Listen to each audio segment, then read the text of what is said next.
মধ্যপ্রাচ্যে ইরান ও মার্কিন ইসরায়েলি জোটের মধ্যে চলমান তীব্র যুদ্ধ পরিস্থিতির কারণে যুক্তরাষ্ট্রের পররাষ্ট্র দপ্তর 15টি দেশে অবস্থানরত নাগরিকদের অবিলম্বে নিরাপদ স্থানে সরে যাওয়ার নির্দেশ দিয়েছে।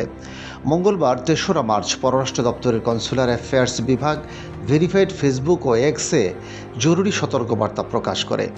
তালিকাভুক্ত দেশগুলো হলো বাহরাইন, মিশর, ইরাক, ইরান, ইসরায়েল, ফিলিস্তিন, পশ্চিম তীর ও Gaza, Jordan, Kuwait, Lebanon, Oman, Qatar, সৌদি আরব, সিরিয়া, সংযুক্ত আরব আমিরাত ও ইয়েমেন।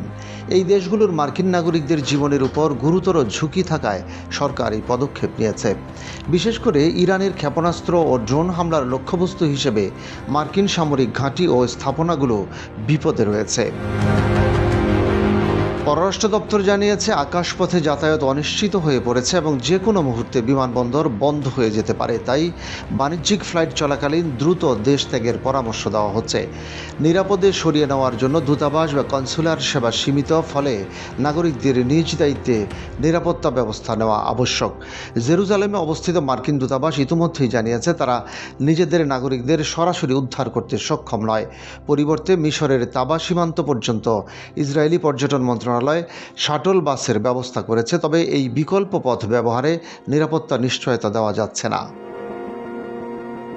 বিশেষজ্ঞরা সতর্ক করেছেন, খামেনি হত্যার পর মধ্যপ্রাচ্য কার্যত রণক্ষেত্রে পরিণত হয়েছে। তেহরান এবং ইসরায়েল যুক্তরাষ্ট্র জোটের মধ্যে চলমান উত্তেজনা এই অঞ্চলে যে কোনো মুহূর্তে আরও বিস্তৃত সংঘাতে রূপ নিতে পারে। তাই যুক্তরাষ্ট্রের নাগরিকদের জন্য এই অঞ্চল এখন বিশ্বের সবচেয়ে ঝুঁকিপূর্ণ এবং অনিরাপদ স্থাপনগুলোর মধ্যে একটি।